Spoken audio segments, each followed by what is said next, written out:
boa tarde. Eu sou Gustavo Uribe e a gente atualiza agora as últimas notícias do Brasil e do mundo neste sábado, 7 de março. E a gente começa falando de eleições.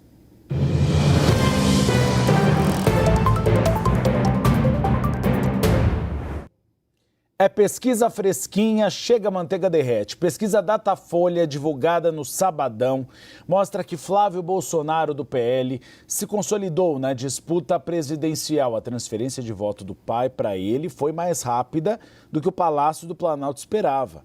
O senador se aproximou do presidente Lula nas simulações do primeiro turno e empatou tecnicamente no limite da margem de erro em um possível segundo turno. Essa é a primeira pesquisa realizada pelo Datafolha desde que Flávio Bolsonaro foi lançado pré-candidato à sucessão presidencial. A notícia é destaque no site da CNN Brasil e aí vocês veem a boca do jacaré. O que importa agora não são os números, é o movimento das linhas. Quando as linhas estão fechando, isso é uma tendência. Tendência de crescimento de Flávio, tendência de queda de Lula. Em um segundo turno, Lula aparece com 46% das intenções de voto e Flávio Bolsonaro com 43%. Os dois, no limite da margem de erro, estão tecnicamente empatados. O segundo cenário coloca Lula contra o governador de São Paulo, Tarcísio de Freitas, do Republicanos. Lula e Tarcísio também empatam tecnicamente, com 45% para Lula e 42% para Tarcísio de Freitas, respectivamente. Pedro Venceslau, seja bem-vindo a esse boletim, meu amigo. A gente tem visto que o que importa não são os números exatos, mas o movimento. E a gente tem visto que Flávio Bolsonaro tem feito um movimento de crescimento. É uma transferência de voto impressionante. A gente não viu de Lula para Haddad essa velocidade em 2018. O que muita gente do PL diz que é por causa do sobrenome. As pessoas associam logo Bolsonaro e Flávio Bolsonaro. Só que o PT tem avaliado que tem que mudar de rota para impedir esse crescimento de Flávio, Pedro. Inclusive, que Lula comece a ser crítico em relação ao Flávio, porque Lula vinha ignorando ele na disputa presidencial. Boa tarde, Gustavo. Boa tarde a todos. Justamente, você tocou num ponto essencial. Vamos lá. Primeiro, essa pesquisa Datafolha consolida as pesquisas que vieram sendo divulgadas até agora e, portanto, consolida o crescimento vertiginoso de Flávio Bolsonaro. Flávio Bolsonaro, que recebeu não só a transferência dos votos do pai, uma transferência que de fato aconteceu de forma muito rápida, mas avançou para o antipetismo, porque o antipetismo não se restringe ao bolsonarismo, ele é mais amplo do que o bolsonarismo. Até então, até recentemente, os eleitores de direita, os antipetistas, aqueles que rejeitam o governo Lula, mas não necessariamente comungam com o bolsonarismo, ainda desconfiavam se a candidatura de Flávio Bolsonaro era para valer. Mais do que isso, apostavam na possibilidade de um outro nome no campo da direita e preferiam o nome de Tarcísio Gomes de Freitas. Pelo jeito, agora a ficha caiu, que o candidato desse campo para enfrentar o presidente Lula será mesmo Flávio Bolsonaro. Uma péssima notícia para aqueles que tentam se consolidar como terceira via. Ontem aconteceu um evento aqui em São Paulo. Gilberto Kassab reuniu no mesmo palanque todos os 3 presidenciáveis do PSD, que vão fazer um giro agora pelo estado de São Paulo, tentando se projetar, tentando mostrar que existem alternativas além de Flávio Bolsonaro. Por enquanto, ainda não funcionou. Você também tocou no outro ponto importante, Gustavo, que é a questão do fato do PT ter ignorado o Flávio até o momento. Porque, na verdade, o PT, o governo, eles queriam que o candidato fosse Flávio Bolsonaro. O PT sempre avaliou que Tarcísio Gomes de Freitas seria um candidato muito mais difícil. Mais do que isso, até os últimos momentos, o PT e o governo acreditavam que Tarcísio seria o candidato a presidente da República.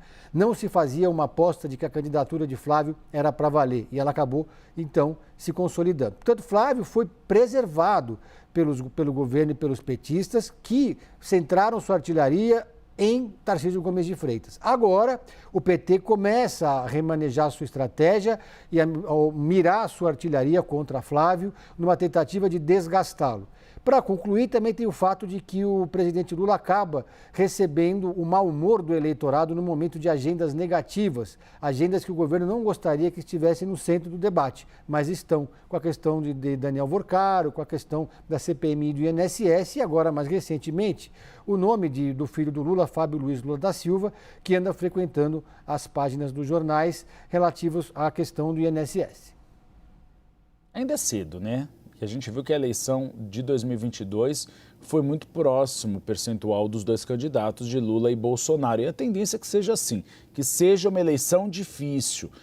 Mas há uma avaliação no Palácio do Planalto, inclusive encomendaram uma pesquisa para saber o motivo de Lula estar piorando tanto, para que chegue a uma conclusão e ele consiga mudar. Mas o que a gente viu é que Flávio Bolsonaro tem nadado de braçada, porque a máquina petista ainda não tem atacado de fato ele. Na eleição é outra história, a gente tem a máquina do PL nas redes sociais e a máquina do PT na televisão, e elas têm expertise para tentar desagregar o outro candidato, para tentar desfazer a imagem do oponente.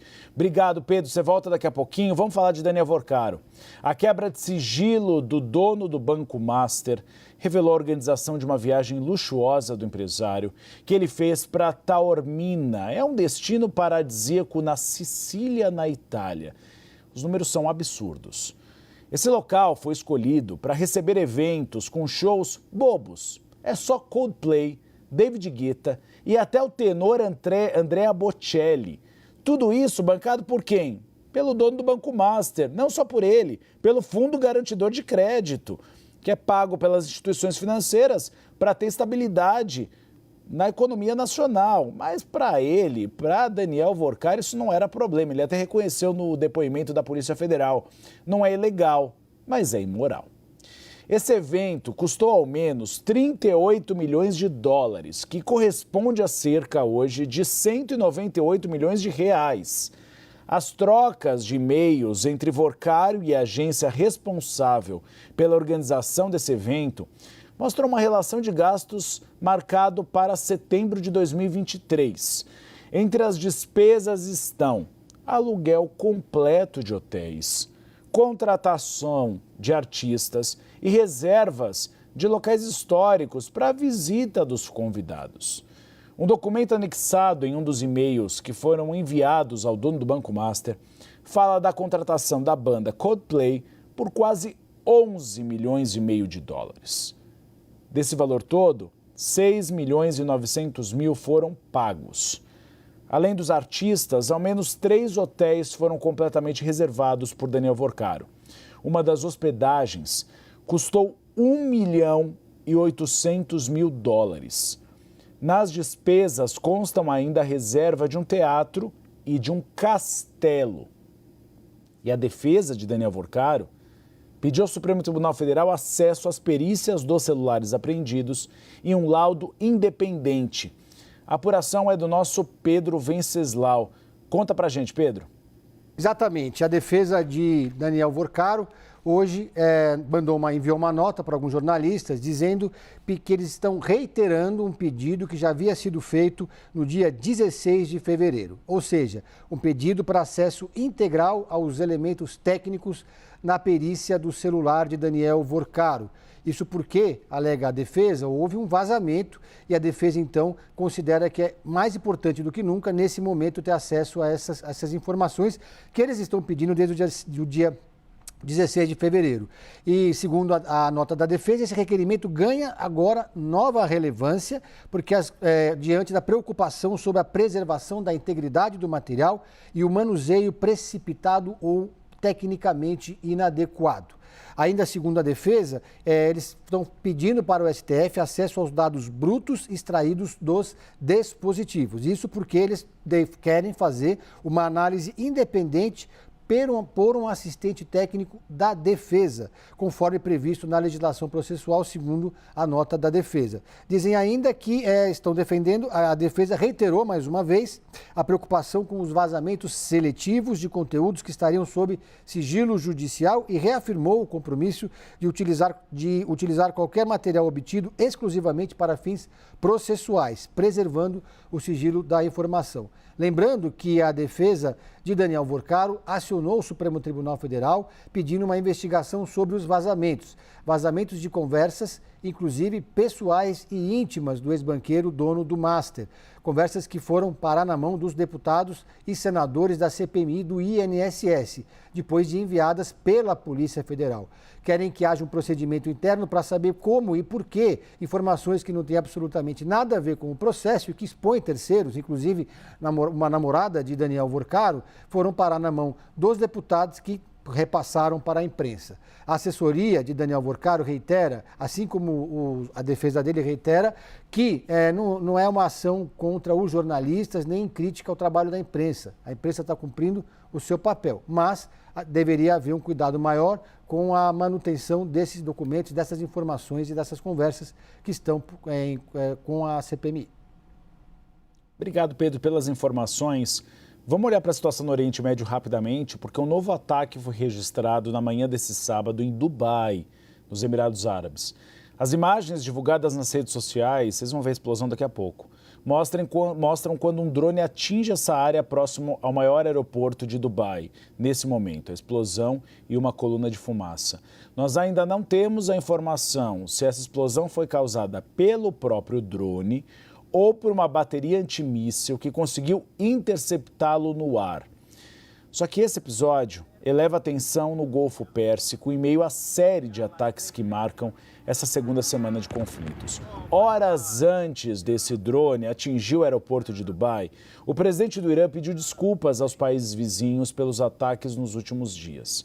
Em mensagem divulgada pela televisão estatal, o líder Massoud Pezeshkian afirmou que Teherã não realizará novas ofensivas contra os países vizinhos, ao menos que o país seja atacado. Mas já houve autoridades iranianas que falaram o discurso contrário. A gente vê que tem uma disputa hoje de poder no país persa. E a correspondente de guerra da CNN, a Paula Hancock, entrevistou um passageiro que estava no aeroporto nesse momento e presenciou a explosão. One interesting point I want to bring our viewers up to date with is as part of that apparently pre-recorded statement from Pezeshkian, the Iranian president, he also apologized to the Gulf nations. He says, I personally apologize. A remarkable statement from a leader saying we do not intend to attack neighbouring countries. Now, he also said that the three-member Leadership Council had ruled that they would not attack neighbouring countries unless there were attacks originating from those countries against them. Now, of course, this came at around the same time as we were hearing alerts here in the UAE. We know that at Dubai International Airport there was an incident. It's unclear whether it was a drone that got through or whether it was debris from an intercepted projectile. We did see, though, that operations at that airport were suspended for half an hour for security reasons. They have resumed now. We did talk to one passenger who was at the airport, a former CNN colleague of mine. Let's listen to what he said.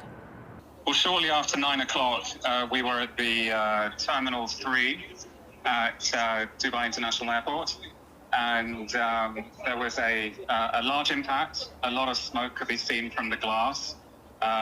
It seemed to be within the airport perimeter, but obviously in these situations it's quite difficult to tell. There were vibrations, reverberations.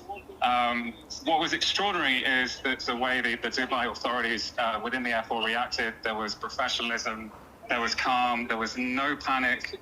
The passengers showed no panic either that I could see. So operations resumed at that airport as far as we know. They are trying to get as many planes out as possible, planes coming back to Dubai as well. So the statement from the Iranian president was interesting, saying that they were no longer targets Gulf nations. It will be interesting to see what happens over the coming hours and the next couple of days to see whether or not that statement filters down to those in the armed forces, to those who are firing these missiles and drones. There have been thousands that have been fired towards Gulf nations over the past 7 days. Here in the UAE, we've had well over 1,000 drones that have been fired. The majority, the vast majority, over 90%, having been intercepted by air defense systems. We had been hearing from Iranian officials that the armed forces in some cases had been decentralized. So even if the leadership was taken out, that they would be able to continue with their operations, with their retaliation. So certainly the hours and days to come will be very interesting to see in the Gulf nations if this incoming fire does stop. And if it doesn't, it raises the question of how much control the Iranian president has over those armed forces. Essas foram as principais notícias deste momento no Brasil e no mundo. Vocês ficam agora com o CNN Esporte sob o comando de Edu Dracena e eu volto daqui a 1 hora com mais informações atualizadas do que há de mais importante no Brasil e no mundo. Pense bem, pense CNN. Um bom sábado para você e para sua família.